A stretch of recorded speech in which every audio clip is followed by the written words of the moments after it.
And welcome to the Spark Show, where we got comedy, news, and two forgettable digs. With Sparks. You've got tiny wrists. Pike. Hates French toast and your children. And you, the committee. Yo, what up, fucker? Subscribe now and become a committee member.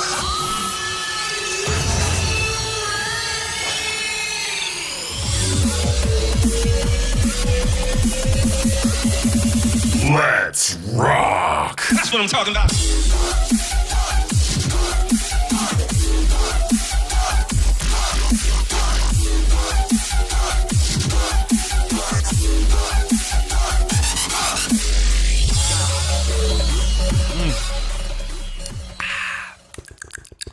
Why, good morning, Pike.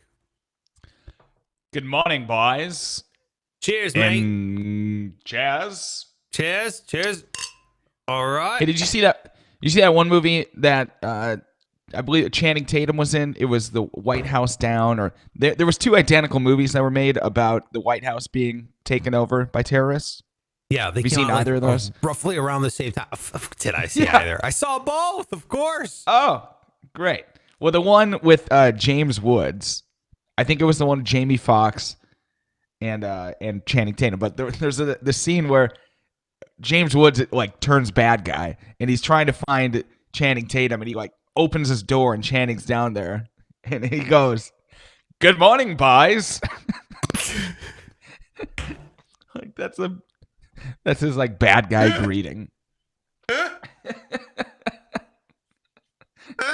So I don't know why this is one of those stupid lines that like sticks with you. Yeah. Just always my friends and I always like take it way over the top. It's like, "Good morning, boys." Gotcha.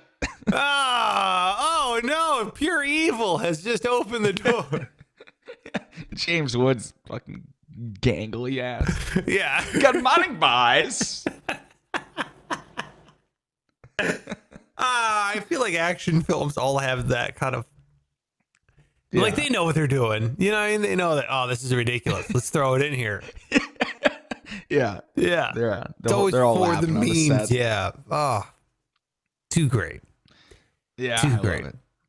All I can do is I can try to find that scene, and then we can have it. I can fire it off when we play the opening of the show. You know, wouldn't that be nice? Oh my god! Yes, that would be a delight. Play if that it's clip. possible. Yeah. All right. Let me write it down. Good morning. James Woods is gonna make. It's such like an obscure scene. I don't know if it's even on YouTube. You know, it's not like one of the YouTube clips you can just find easily. Mm-hmm. Is that one was White House Down, right? I forget. The yeah. other one was it Russell? Not Russell Crowe. Was it Russell or Gerard Butler? Gerard Butler. Yeah. Olympus Has Fallen. That's the one. That was good too. They were both pretty lukewarm, in my opinion. But yeah. Yeah, I mean, like, good isn't just a serviceable action film. Serviceable action film is a great way to put it. Yeah. Precisely. Yeah. All right. Well, good morning, boys. That's I think we can find a new way to say good morning on this show. It is a comedy finance show. And we're going to start with James Woods saying, "Good morning, boys," as he opens the door. Now I'm nervous that we're going to find the clip, and I've just exaggerated so much over the years that it's just him going, "Good morning, boys." I hope not. It's been a while. Good morning, and that boys. would make it even better. Where it's just, it's like sleepy James Woods. Oh, good morning, boys. It's like he's like walking to go get his coffee in the morning. Yeah. All right. Well, I'm excited, dude. Okay. I'm excited for today's show. It's a comedy finance podcast. If it's your first time here, thanks so much for being here. We now consider you part of the committee, right? The committee helps decide things that happen here on the show. So it is a very important thing. Oh, we've got a visitor. Morning. Uh-oh. My daughter. Who's that? In her jammies. Oh, let's see the jammies. All right, this might be. Oh, here she is. Oh my gosh. Say hi. That is what? Hello. That's the cutest human in the world. My wife is on the phone. And they... Oh no. Oh, sweet. Aw. You might hear crying commence in 3, 2, 1. My daughter has now learned how to open doors. So this is where we live now. In the world of any door isn't locked, it's now open. You know? Yeah. And they're coming in, I'm sure. Oh, they're always yeah. It might happen. Going to the bathroom, don't care. Yeah. don't care. Let me see. Yes. Ugh, awful. Ash trash booty cheeks. And that's what my daughter's first words were, because she saw what I look like getting into the shower. Why? Harsh criticism. I know. I was like, you know what? I don't need that flack from you, young lady. So it's a comedy finance show. I already said that, and I'm all thrown off here.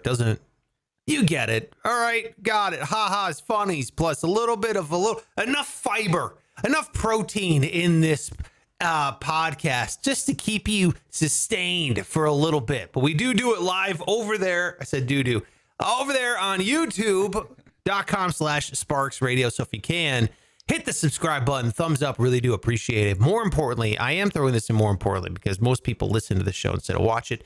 If you could leave an Apple Podcast review, it is monumental when you do that. You take the time out. Give us 5 stars. Say whatever you want in the review, and we'll read it back here on the air during a segment we call Comment Investing. All right?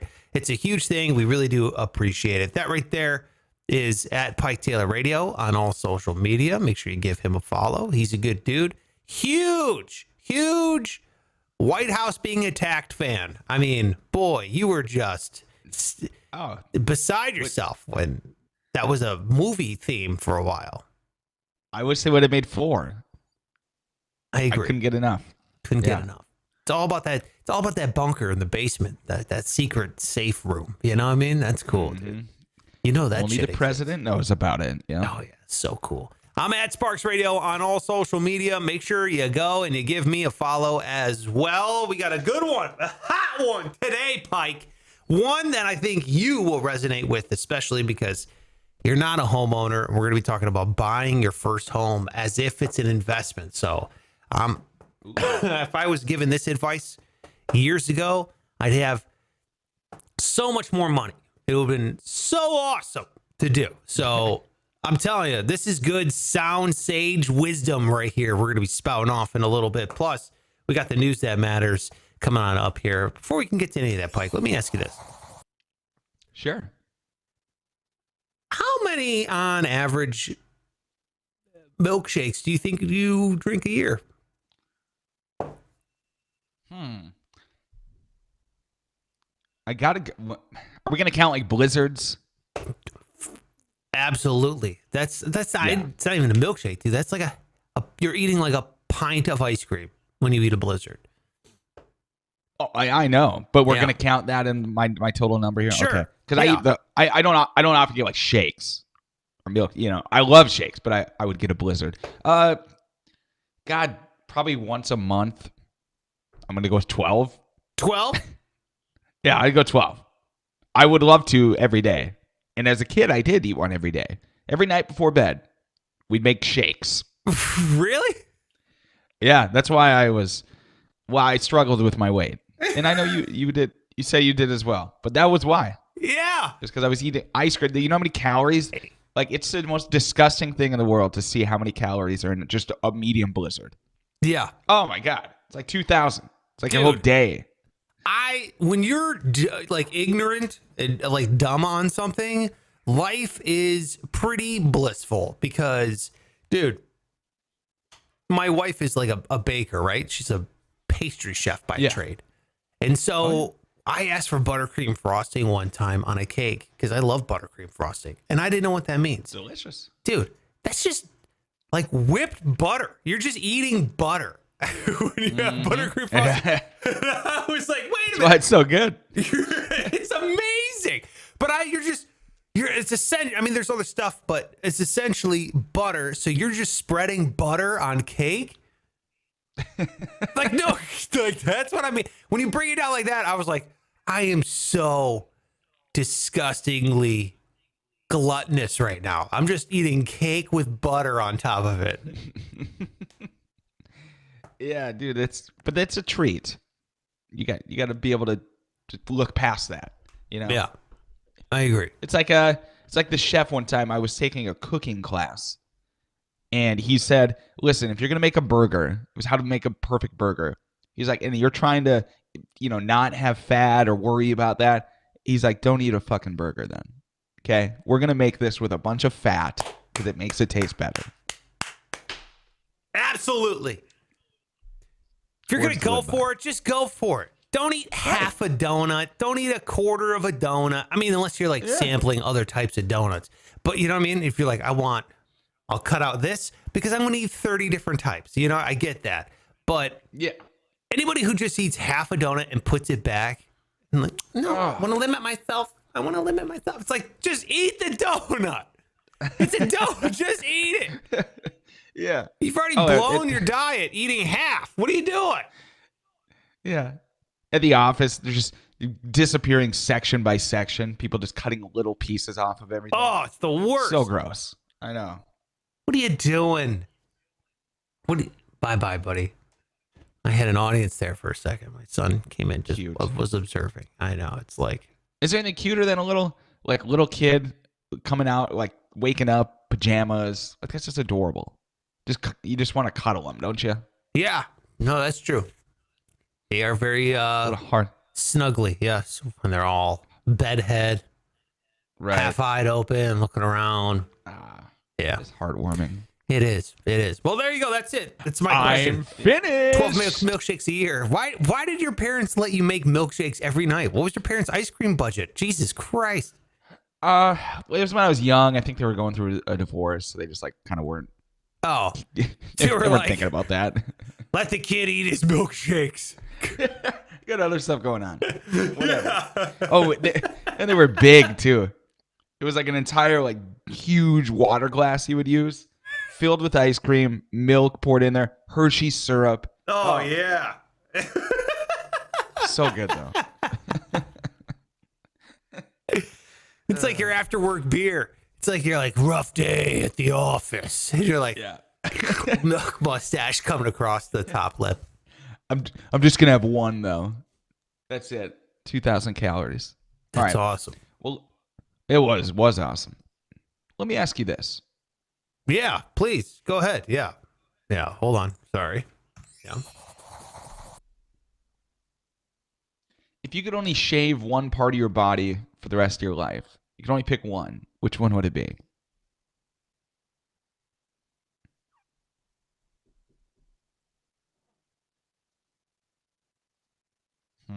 Are we talking like my face is now, like shaved skin, like down to the skin? Or are you talking about just trimmed? Well, whatever you want to do, but that's the only part of your body you can touch with the razor or clippers. Oh, okay. The rest of the body goes unfurled. Okay, can't touch it. I mean, you got to keep everything in working order in your nether regions. You know what I mean? I mean, that's really important. But your face is something everyone sees all the time. Exactly. So, what would happen to your face if you never touched it again? I'd grow the ugliest, most disgusting beard you've ever seen in your life. Like, It's pathetic. It's gross. It's very wispy.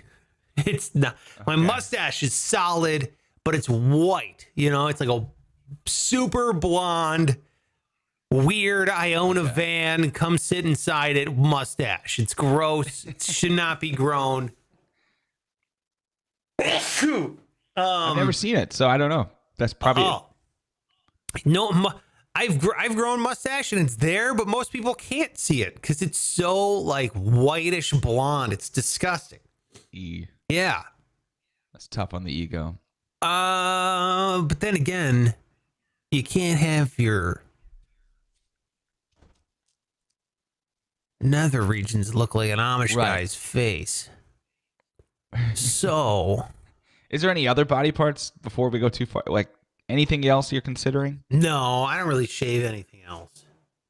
Okay. Armpits, feet. Is that I just mean, me? I've trimmed because it gets out of control up here. You know what I mean? It shoots forward. It comes When you're forward wearing a on my tank top. body. Yeah. You don't want that. But it like creeps out from my shirt. You know what I mean? I don't want that. You don't want that. But it's not like I don't go bare, on it. So I'm gonna go with my face. All right. I feel like that's the most important thing at the moment. Yeah. What? I mean, would it stop? Would it cease growing at some point down below? If you gave up? I would sure hope so. What would that look like by the time you It'd be die? like Rapunzel. It'd be just it'd be coming out of my pant legs. Yeah. Hey, bro, your shoe's untied. Oh, wait. It's just your pubic beard coming out of your fucking jeans.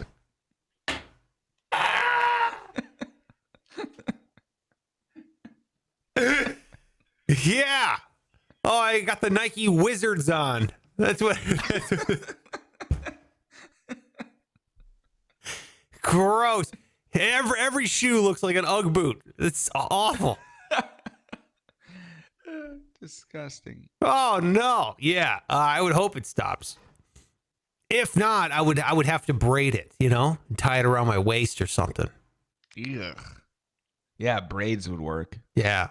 Yeah, like you look like Chris Cale from Five Finger Death Punch. That beard, he's got like dread beard, Oh, yeah. Look like that octopus guy from Pirates of the Caribbean. He's just got that all down there and he just tie it all up. Mm-hmm. Hey, what about you? Yeah. I would do the face. Got to do the face, yeah. Yeah. That's the way to go. Yeah. Yeah. I mean, it'd be cool for a while to have a big beard, but I don't think I couldn't commit to a lifetime of being a beard guy. No, neither could I. Yeah. Neither could I. All right, well, thank you for your I'm finished. captivating questions, Pike. Oh, I really yeah. do appreciate it. Hey, shout out to Space Hippie 1969 is here. There you go. There you go. Shout out to you, Space Hippie. Thanks, man. Appreciate you being here. This is really cool. Thanks for watching live. Let's get to the damn show, shall we? Huh? Let's get to it. Okay. Pike, you're not a homeowner, right? Nope, just a big loser renting an apartment. Do you feel like a loser Alone in because the you're city. renting? No, I feel like there's a stigma with it. Like, when you're talking among friends, and it's like, I always tell people, it's like, it's not like I couldn't, No, I have exactly. I make a living wage. My credit score has recovered nicely from the Home Alone 2 incident 8 years ago.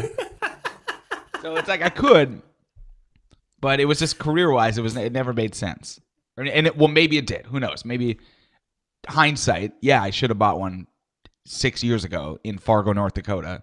Probably be crushing it, but alas, I didn't. I So here mean, I am. you never know, right? You never know if you would be crushing it or you'd, the housing market historically goes up, but at the same time, it doesn't always go up. And we know that from 2008, right? What happened there? It definitely didn't go up. The housing bubble popped, right? Subprime mortgage loans and all that kind of stuff. So it's I don't know. I love real estate. In my opinion, it's one of the more safer bets, but it's still a bet. So you don't know that for sure.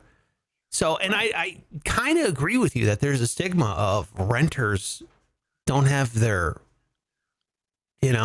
stuff in order. You kind of have that whole thing where you feel like, oh, I'm not a real adult because I'm renting, and that's not. I don't think that that's true or that should happen. Cierra la puerta, por favor.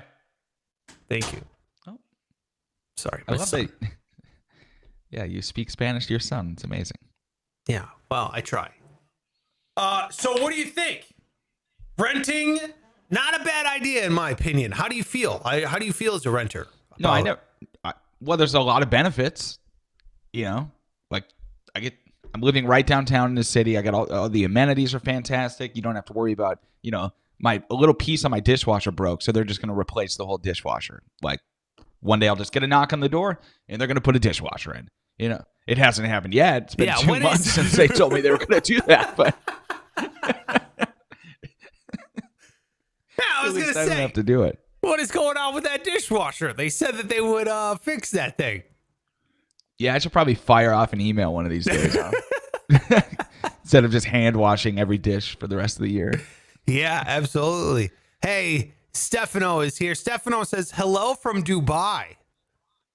Maharab? Hello. Is that how you say that? Maharab?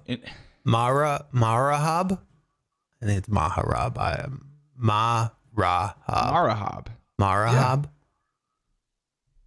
Well, good morning, boys. Is that a city? Good morning, boys. If you've missed the beginning of the whole That's a new thing we new do. intro we're doing on the show. Anyway. Good morning, boys. Morning, boys. Hey, I agree with you. The stigma sucks and it shouldn't happen because you're right. There is a lot of benefits to renting your first place. And it's, look, I mean, in a job where you're moving around a lot, I think it makes a lot of sense to rent because you got to think like buying a house is a huge commitment. And we're going to get to the reason why it's a big commitment here coming up in a second. But a lot of people, they're thinking about buying their home. I think home sales are up. Over year, they keep going up, and right now home prices keep going up because a lot of people are, because of the pandemic, they're staying put. Then a lot of people they don't know what's going to happen, so they're staying put.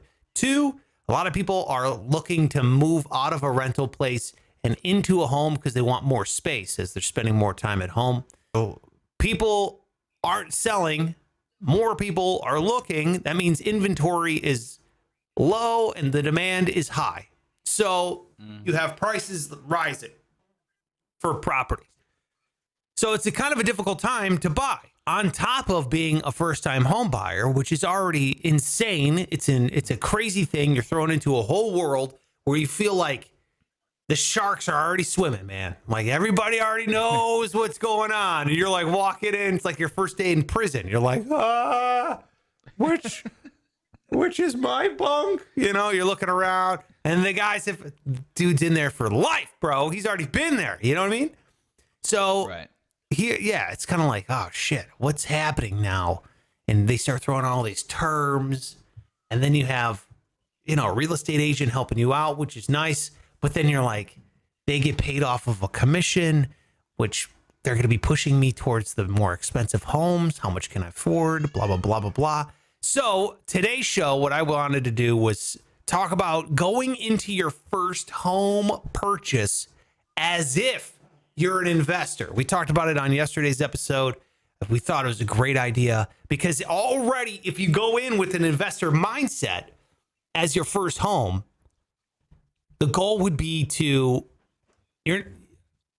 most people, when they move in their first home, it's called a starter home, right? It's a smaller home. It's not your final big purchase where you're going to raise a family and you have a more complicated mortgage structure or lending process in this whole thing. First time home buyers usually start with a smaller, okay, let me get a grip on what it's like to own a home.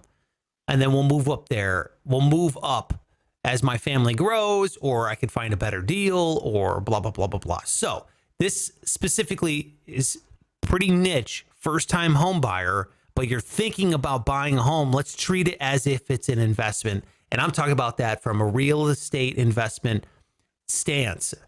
A lot of realtors, or I keep saying realtors, but real estate agents will say, oh, it's an investment. Your home is an investment. And I'll tell you what, most financial people, they don't say it's an investment. Your home itself, not really a true investment because you're not turning a profit on the whole thing. You're hoping for appreciation. So when I'm saying buying your first home from real estate investor mindset, you're literally buying it from a tried and true investment that will hopefully turn a profit. Before I get going, though, I do want to say, look, Pike and I are not CPAs. We're not financial planners. We're not financial professionals. We're just idiots with a podcast, okay? So do your own research, consult a professional.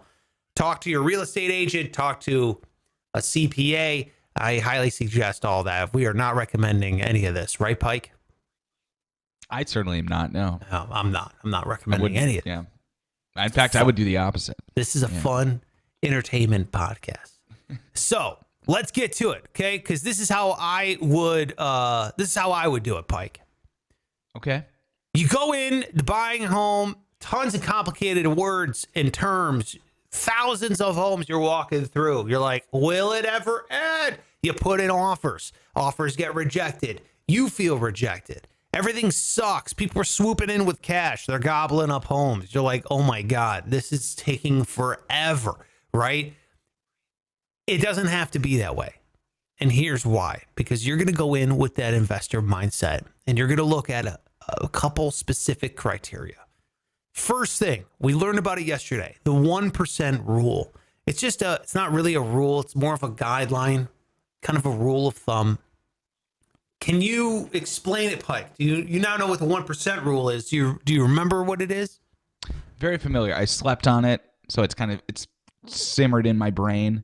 But 1%, basically, you take the cost of the home. You're more, so let's say it's $200,000. And to determine whether you're going to be able to make a profit on that as a rental property, your monthly rent you charge needs to be at least 1% of that, the cost of the home. So for $200,000, it's $2,000 a month rent. If it's $1,999, don't even think about it. It's gonna be real tough to turn a profit on that. Exactly. Yeah. So you look at the 1% rule. Exactly, Pike. You crushed it. I couldn't say it any better myself. And God damn, thank you. Already you just took out like thousands of homes off the board of you looking to buy your first one. Okay? It's really, and that's good. I don't want you to think that's a bad thing because if you're trying to look at every home, you're never going to find one that's going to work out perfectly. If you narrow your field, that's how you'll be able to find the best house within your parameters. Okay? So already you're going to start with your budget. How much can you afford? That's basic stuff. I'm not talking about that. I'm talking about start with the homes that meet the 1% rule at least. So basically what that's going to do is it's going to knock out a bunch of neighborhoods because neighborhoods are all pockets of either really nice or really bad or really mediocre, really working class, right? It's very rare that you have neighborhoods that are $1 million home on one street, the next street over, they're being tore down because they're meth houses. The next street over, they're $1 million. They're, you know what I mean? Normally, now neighborhoods can be going through, gentrification, and that could be happening, and that might be a great place to invest. But you are going to eliminate a bunch of neighborhoods once you start looking at the 1% rule. So that's probably pretty good because as a first-time home buyer, generally you don't have a lot of money and you can't afford the super rich places that has Saks Fifth Avenue on the street corner with, a Tiffany and an Apple store and all these things that are on the same block. That's really an A-class neighborhood. That's the creme de la creme. Okay? Sure. You're going to find a ton of 1% houses possibly in the hood where the homes are, here in Cleveland, I can go into the hood and I can buy a $30,000 home. Like it'll be a dilapidated mess that should be condemned and there'll be drugs being run out of it. And I can charge rent for $1,000 and somebody will sign that lease and nobody will pay me. So it'll just be me trying to chase down rent checks that'll never come. So you don't want that either. So start with the 1% rule. Find out the nicest neighborhood that you can afford that'll give you the 1%. Okay. Already we just knocked out a bunch of homes. So you're not being inundated with showings. 2, it's called the live-in flip. And this is something that I think is absolutely brilliant. Okay. The live-in flip. It's your first time. You're buying a home. A lot of people, they'll go into a home, Pike, and they'll go, I want granite countertops, and I want stainless steel appliances, and I want a jacuzzi tub, and I want tile floors, and I want a big backyard for my dog, and I want a neighborhood that's walkable, and I want good schools, and guess what? So does everyone. Everybody wants that house. It's whatever. You don't think everyone watches Chip and Joanna Gaines, okay? We all love shiplap. We all see it. Okay? I want Pier 1 just to explode in my living room as well. All right? I get it. We all want it. We all want a beautiful home. I don't care how poor you are. You look at this. We all watch the same shows. It's always some beautiful. You're like, oh, God, look at those cabinets. Oh, my God. I'll tell you what. First-time home buyer, you're going to walk in. Not getting that. You're not buying that. Don't buy that. Yeah. That's a waste of cash. And here's why. When you live in the house, it's going to help you out in several ways, which I'm going to get to. But the live-in flip, you hear about people flipping homes. They go in, they get a mortgage, they flip it, they turn around, they pay off that mortgage immediately so they don't have to carry. They have like very few carrying costs. But if you live in it, okay, for 2 years, you don't have to, and it's your primary residence for 2 years. Once again, consult with the professional, probably a tax professional on this one. You live in a property for 2 years, it's treated as your primary residence. And after 2 years of living in it, you don't have to pay capital gains tax when you go to sell. All that money is yours, what you make on the sale of the home. So that's the live-in part. The flip part, as you're living in it, you fix up the property. So if you want granite countertops, you put in the granite countertops. If you want hardwood floors, you put in the hardwood floors. And what you're going to do is you're going to take the shittiest house that's already going to be renting. Say you get a 3-bed, 2-bath house in a neighborhood, and it's a $200,000 house, or my first home was like $180-some thousand. And at the time, I think it would rent for $1,000. So it wasn't meeting the 1% rule. But it depends on your market. Where you say what? Yeah, not even close, right? No, not even close. Yeah. However, the condition of the home was shitty. Nobody would rent this thing I wouldn't rent this thing for $1,000. It was awful. There was really, dude. I feel like that's such a low number for any shit. Like, and I've been to your house. Maybe it was post you fixing it up, but yeah, it was a nice home. Definitely post me fixing it up. It was. I'm telling you right now, dude. It looked like someone changed the oil in the middle of the carpet in the living room. There was dog shit ground into the carpet and into the screens of the door. Screen door of the sliding door. There was dog shit broken. Dog scratches everywhere. It smelled. They were smoking in the house. Things didn't work. Like appliances didn't work. The stove, we had to immediately get the stove out because it was a grease fire waiting to happen. It was just the house was trash, and it was a short sale. Was my house.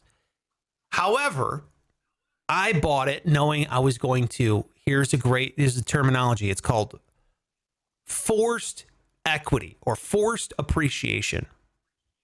So most people, when they go in and they buy a house, they want it totally done. They don't want to do the work. They don't want to put in the sweat equity, right? They don't want to do this kind of stuff. Mm-hmm.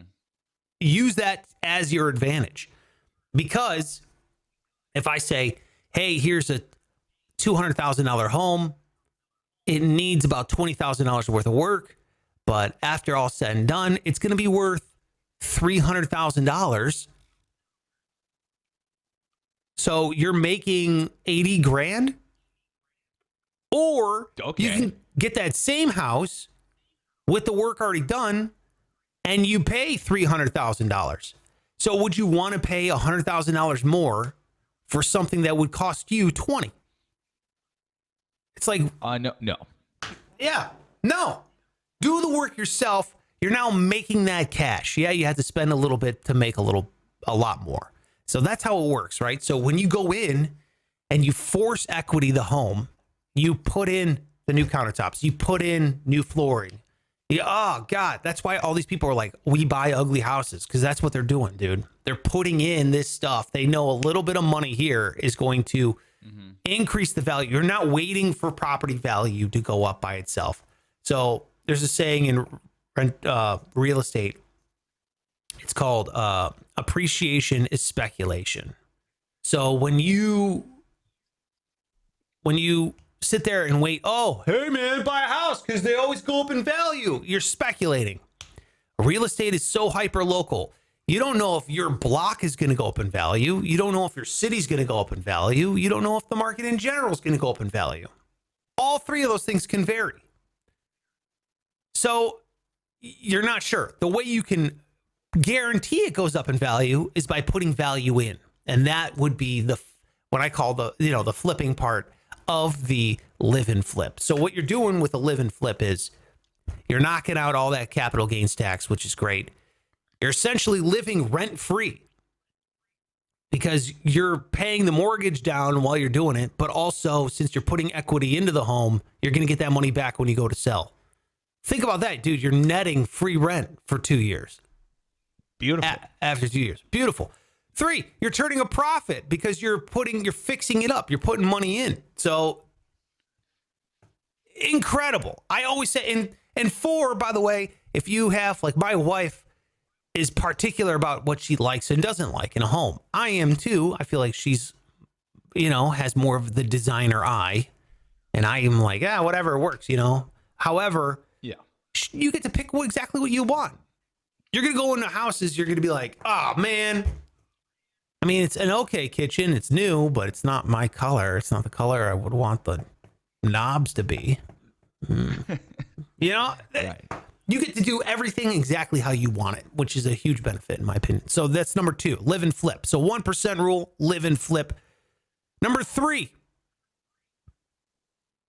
first time homebuyer grant. I don't know why people don't use this, man. Most states, and again, you're going to have to Google it depending on where you live. Most states, there is an incentive if you're a first-time home buyer. And grant money means free money, not a loan, which means you have to pay it back. So if you're living in a state, Google your state and then Google first-time home buyer grant. And then, because it's dependent on the state, they might have a program where you get free money. So, for example, I did this, and when I bought my house in Nevada, my wife and I each had to take like a course online from, I don't even remember who, if it was the mortgage company or if it was some kind of federal program or if it was a state-run program, I'm not sure. Mm-hmm. Which is probably, not necessary, but like good, you're probably learning. Yeah, it was like after 2008 crash. We bought our house in 2015, I think it was, if I remember correctly. And so, like, the stings of the Great Recession were still around, and in order to do that, they want to incentivize people buying houses, but they also want to make sure that you understand how a mortgage works. So we took a class. It took us 2 hours each. So each of us did it. It took 2 hours. We did it online, and they gave us like $7,000 or $10,000 towards the down payment of our home. How much? I can't. It was like anywhere from $7,000 to $10,000. Okay. So I was just Googling because I know, and I'm sure you've heard about it too, but Biden's first-time home buyer tax credit that he's trying to push through is $15,000. 15 grand? I mean, that's 15 grand. Dude, it's amazing. Yeah. And I just Googled it, and it's now a bill officially. So it's begun the process, which if that goes through, damn. That's amazing. Damn, Gina. Yeah. Exactly. So you've got $15,000 extra sitting in your back pocket if you haven't bought a home before. if you got to go, I mean, Google it. I don't know what steps that will entail. And of course, it has to be passed and everything here. Right now, it's just a bill. But at the same time, that would be an incredible benefit that not everybody takes advantage of. So you see how you're starting to look at this now. Okay. You're looking at after, and I'm not saying when you go to sell, you don't have to sell, because the benefit of the 1% rule is that after you fix it up, is essentially what I'm getting at. After you fix it up and you lived in it, now you have an option. You can sell it and you can get all that money tax free, which is nice. Or you can now rent it out, which now you can rent it out for an even higher price than you originally thought of as the 1% rule. And that will be cash flow on top. So we'll get to this whole thing when I start talking about rental properties, but you'll be able to turn a profit every single month from a home that you once lived in. And if you ever needed that money, you could sell and not get any capital gains tax. Dude, you're talking about operating from a position of power. You're making money, paying the mortgage down. You're also earning cash on top of that. And if you ever are in a pinch and need to sell, you get that money cash free or tax free. That is like boom, boom, boom. Not to mention tax benefits of like a depreciable. You write off depreciation on your home every single year. Again, consult a tax professional. But I'm not talking about the value of the home. I'm talking about things inside in terms of taxes you can write off that depreciate. Pretty cool. I'll explain that when we talk more about rental properties. I got one more thing left on this when you're a first-time home buyer. If you really want to shoot steroids into this whole thing, and this is why people love real estate. It's because there's just leverage on all fronts here, right? I just explained those. There's one more, and that's the house hack. If you're a first-time home buyer and you're young and I don't know if you have kids yet. Sometimes when you are a first-time home buyer, you don't have kids. Sometimes you're single. Pike, you have a wife, but it's just you and your wife. You guys don't have any kids. If you want to juice this thing, it's called the house hack. And that is where you buy a duplex, triplex, fourplex. You can't go above a fourplex or else it becomes a commercial loan. But even if you buy a single family home, you can rent out a room, and essentially you have part of your mortgage covered by someone paying rent, whether that's in the same unit as you or a separate unit that you live in, like a duplex, but you own the whole thing. So that is a huge thing. If you have a roommate also help accelerating pay down on the mortgage, you could do that, or you could just get extra cash, or they could pay the mortgage themselves. But if you're eliminating one of the three biggest chunks of a money sucks out of your paycheck every 2 weeks, your home being the most expensive thing, whether you rent or you buy, living expenses is the most expensive part of your budget. It's where the bulk of it goes. And if you can eliminate that by getting a roommate who pays your mortgage and you're also cash flowing, dude, you can either put your money, what you would normally pay down on the mortgage, have the roommate pay mortgage, and you end up paying off your house entirely in half the time. Oh, you're living it up, man. Amazing. Yeah. That's it. Yeah. So, I mean, there's a lot more that goes into rental properties, which I'll go into in terms of CapEx and, what the 50% rule is and all this stuff, more rules. But, oh, Jesus. Yeah. But expenses, mortgage, taxes, insurance, all that stuff. So we'll start getting into rental properties, which I love. But you can see why I love them, because there's so many advantages to buying a home and building your wealth, because essentially you're leveraging that money via a mortgage. You don't have to put that much up. And as a first-time home buyer, the advantages are huge. So there you go. Now, when you talk about buying a home and then you're going to replace the cabinets and replace this and that, are you talking about literally you, or are you hiring that out? It depends. It depends. I mean, like in my last Obviously home, cheaper if you're doing it, Yeah. like you're doing right now. Yeah. You try to do as much as you can. That's the benefit of you living there and doing it and not being on anyone's timeline. And I'll tell you this, dude. Right now I have contractors at my rental property right now. I didn't even go there yesterday. I have to go see what they've done. I was like busy yesterday. Yeah. So I have painters right now. They're painting the house. Painters. Yeah. Yeah. Oh, fuck painting though. I know. I hate painting, but I can tell you what. Stupid how much it costs compared to how much it costs you to do it. Yeah. So I hate painting. It's my least favorite thing in the world, but I painted my entire house, my first house. I painted it myself.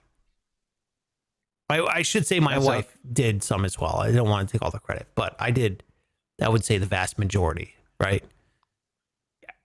I mean, we've all done labor with our wives. Like, I mean, come on. I mean, they're over there with the brush, but let's be honest.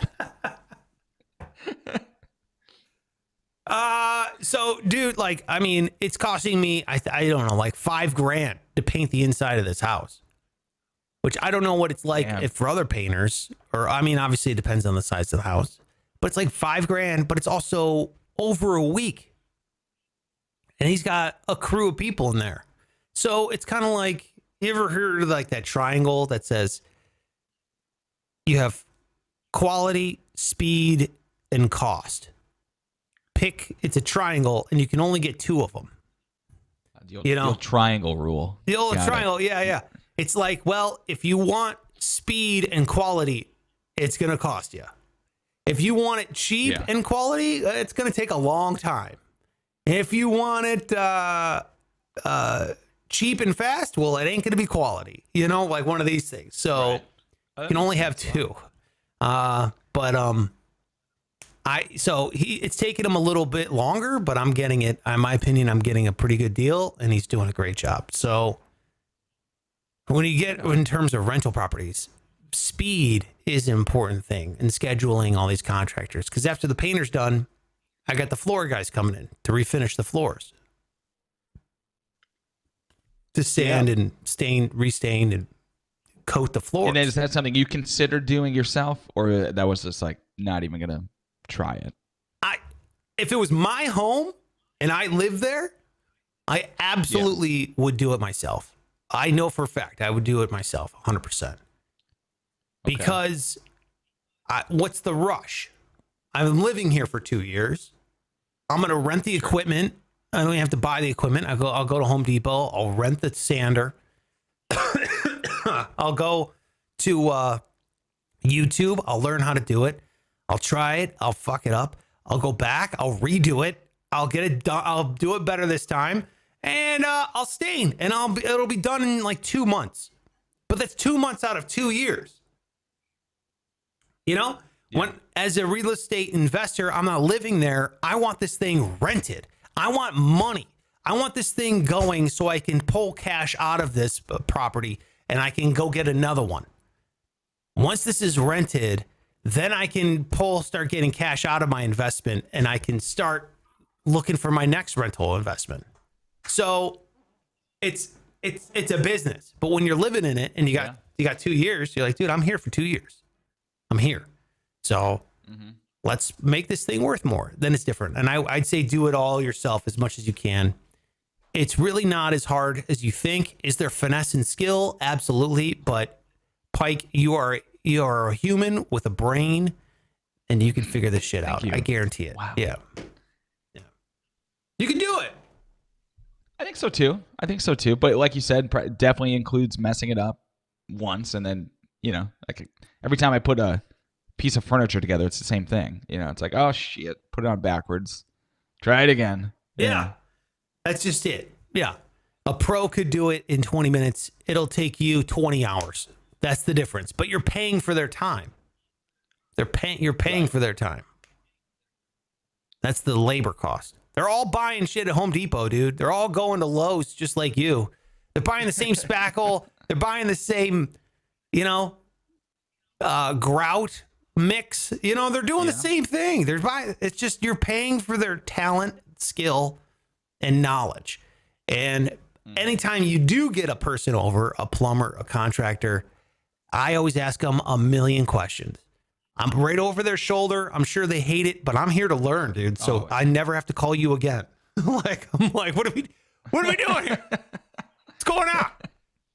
Yeah, I'm paying you to fix this pipe, but I'm also paying you to be my professor right now. What's going on? What are you doing? Want me to hold the flashlight? Yeah, that's me. And you do learn a lot. Oh, I'm sure they love that. Yeah. Yeah, I bet. You know what, though? If you just ask people about what they do, people just love talking about what they do because their families are sick of hearing about it. They're like, you know, they got no one to talk to. They love being able to share their knowledge and show you that, hey, man, this is me, dude. This is what I do for a living. You kidding me? I would love to tell you. They're usually very receptive. So that's it. There you go. Just a very exciting. Quick recap of my points. 1% rule, live in flip, first time homebuyer grant, and then house hack. And then you have just set yourself up on a path of wealth from now till every home you've ever owned. Stefano says, oh man, now one of my favorite topics, and I have to go outside. 102 degrees Fahrenheit. Oof, that's brutal. Ooh. Yeah. Where was he today? He's in Dubai. Jesus. That's right. That's right. God, that sounds hot. Yeah. Absolutely. All right, I'm not done. A great Dubai mind. All right, you're done. All right. Let's get to the... I'm done too. Yes, this is the news that matters. Yes, this is the news that matters. Holy shit. What did I do? I got rid of my story here. Well, hey, did you see that Elon Musk is hosting SNL? Yeah, what do you think? Right now, as we speak? They're doing it on Tuesday morning? No. Well, I think fine. You know, like just generally, I'm just not going to give a shit as much as apparently some of the writers who have said that they're not fans, the fact that he is doing this. Bye. And so, you know, apparently he's said some controversial things before. And so people are either annoyed or upset. These are all the rumors that he's hosting. So what are your thoughts? You're a Elon Musk fan, aren't you? Yeah. I wouldn't say I'm a fanboy because I agree he said some real dumb shit before. He can be like the dumbest smart guy. Yeah. It's just like, what are you talking about? What are you doing? What an idiot. I know I don't know if she's his wife or girlfriend. Grimes. Grimes. I think it's his wife, yeah. Grimes said he's just really immature, which I was like, oh yeah, no, that makes sense. Yeah. Way too smart and immature. It's like a deadly combination. Yeah. You know? Exactly. So, which I thought, okay, we all know that guy. We all know that immature, smart ass, and actually intellectually pretty smart dude. They just don't happen to be the richest person in the world. As for the, his businesses and what he's done and all that kind of stuff. I mean, obviously, I think he's a genius, and I think he's way smarter than most people. And I think he's the most ambitious person in the world. Yeah. However, these writers on SNL, give me a break. Shut up. Yeah, I don't want a person to host because they don't agree with me on everything. Shut it. I saw people saying like, oh, he doesn't deserve to be on SNL. Really?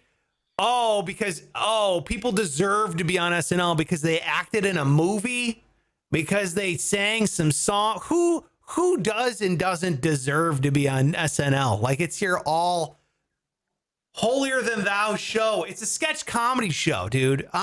Look, I think Saturday Night Live is very funny. I think it's a funny thing. But lately there has been a weird stigma. Like, yeah, it's the holy grail of this and that. It's like, dude, what are you talking about? It's a sketch comedy show. You're making skits and bits. And surely throwing they've said some things fits. and done some things that are as dumb as the things he has said Yeah. over the years. You know, So, Dude, yeah, I just shut think, up. dude, it's weird because comedy's in this weird place where it's like you almost have to have a political agenda first, and then you have to write comedy around that political agenda. Yeah. Where it's like, hey, I'm on this side, not on that side, before you can make a joke. Now, don't get me wrong. I mean, making fun of Ben Shapiro is awesome, and I'm all for it. It's a lot more fun, in my opinion, making fun of a guy who says, you know, he can't make his wife wet, kind of a thing. Like, that's hilarious. Like, that's absolutely great. But at the same time, it's like, dude, can you just write? Can we just write some comedy bits? Can we just bring some silly? I guess I like silly. I'm a silly fan. Silly guy too. I want some silliness back. I just want some silliness back. I don't need, dude. What was that? Like when Hillary Clinton lost the election, right? And I can't remember who's the guy who died. Also, a famous musician died right around the same time, and one of the Saturday Night Live cast members, she dressed up as Hillary Clinton and was singing the song America or something while dressed as Hillary Clinton. And that was it. That was like the intro to Saturday Night Live. And I can't remember the guy. I know people are probably yelling at me about who died. Didn't he sing America or what was the Alleluia? Leonard Cohen? Yeah, that's it. Leonard Cohen. Oh, really? Wow. She dressed up as Hallelujah. Yeah. So she dressed up as Hillary Clinton and was singing Leonard Cohen's Alleluia as that was, and they did it like straight, like they didn't change the lyrics as a joke. They didn't do anything, just as like you tribute to the death of America and the death of Leonard Cohen and the death of an election at the same time. It was like so bizarre. I was like, and people were like, it just means a lot right now. It means a lot. It's like, what happened to Saturday Night Live? Like, dude, I love when they made fun of Trump. I loved it. I love when they make fun of Joe Biden and Jim Carrey's Joe Biden. Guys, it's supposed to be a silly comedy show. Why are we making political statements? Oh, I don't know, dude. I feel way like too much. No, it's too much, man. And now Elon Musk, the richest person in the world, gets on Saturday Night Live and they start bitching about it. Like, come on, man. Give me a break. First of all, Elon Musk actually has a sense of humor. And he's like a funny dude. Did you ever see him with Jack Ma? Like up on stage with Jack Ma? No. It's cringeworthy because Elon keeps making jokes and Jack Ma does not understand that they're jokes. I mean, don't get me wrong, they're shitty jokes, but he's not a comedian. But at least he's trying. You know what I mean? And Jack Ma's up there saying nonsense, like total nonsense. Jack Ma's the CEO of Alibaba, like the Amazon equivalent in China. Okay, got it. Yeah, one of the world's richest men. And him and Elon are up on stage together, and Elon's like making jokes that, yeah, these stiffs don't understand. And don't get me wrong. Okay. I don't know, dude. I that's my thing. Any writer who's complaining about having a world famous guest who's also the richest man on the planet on as a host, you're not doing your job. Give the guy something funny to say. Stop complaining about who's on. Yeah, dude, Trump was on there. I mean, how many of the musical artists have a history? It's like, Yeah. It's very Fiona annoying. Apple, It's all very annoying. Didn't she rip up a picture of the Pope? I mean, isn't that a statement? Yeah. Like, that's kind of I don't know if it's it's got to be somewhat political, but it's also definitely a religious statement. Like, but dude, I'm Catholic. I thought it was hilarious. I was like, oh, that's hilarious. Anything that's creating controversy or getting people to watch, that means you get to keep your job, writer person. Like, yeah, right. Write some comedy. I don't know. What do you think? No, I'm with you, man. I mean, like, to a point, obviously there's things that bother me too, but when it comes to them just hosting a sketch comedy show, I don't care. I don't care. You know? Dude, comedy, in my opinion, is the best because you can do anything with it. So if you have a person on that you disagree with, which is bound to, dude, James Woods, I think he's a piece of shit human. I think politically he's an asshole, and I think he's a piece of shit. And I want to put him as the intro of the show. You know, right. I don't agree with the guy politically, but I want him saying "Good morning, boys" every hell yeah, every beginning of every show. My point is this: like, if you disagree with Elon Musk, then write a skit about it and make it in. You got to fold it into your art. That's all. You just got to build it into your art rather than trying to build your art around it. Yeah. So that's my whole, I don't know. I read that and I was like, dude, fuck these writers. Yeah, exactly. I'm with you. Would Chris Farley give a shit? No. Right. Yeah.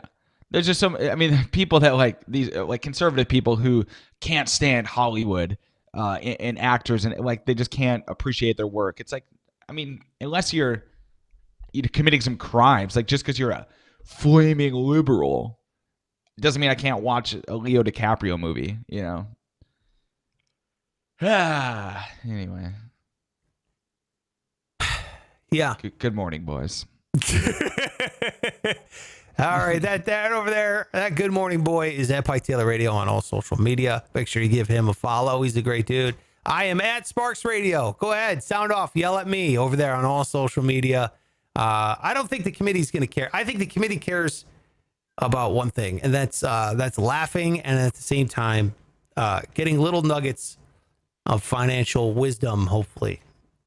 And that's awesome. So if you got that today, definitely hit the thumbs up button. Definitely hit subscribe if you could. And if you really want to go above and beyond, tell a friend about the show. Text them this link to this episode. It would be of great help to us. We really do appreciate it. Thank you for spreading the word. Numbers are going up, so I see the committee. I see you spreading the word. So thank you so much. Really do appreciate it, especially if someone's thinking about buying their first home or they're out there looking. This is a great episode to send them, kind of get the wheels turning a little bit. And that's it, man. Any last words, Pike? Good morning, boys. Show's over, motherfuckers. Now get out of here.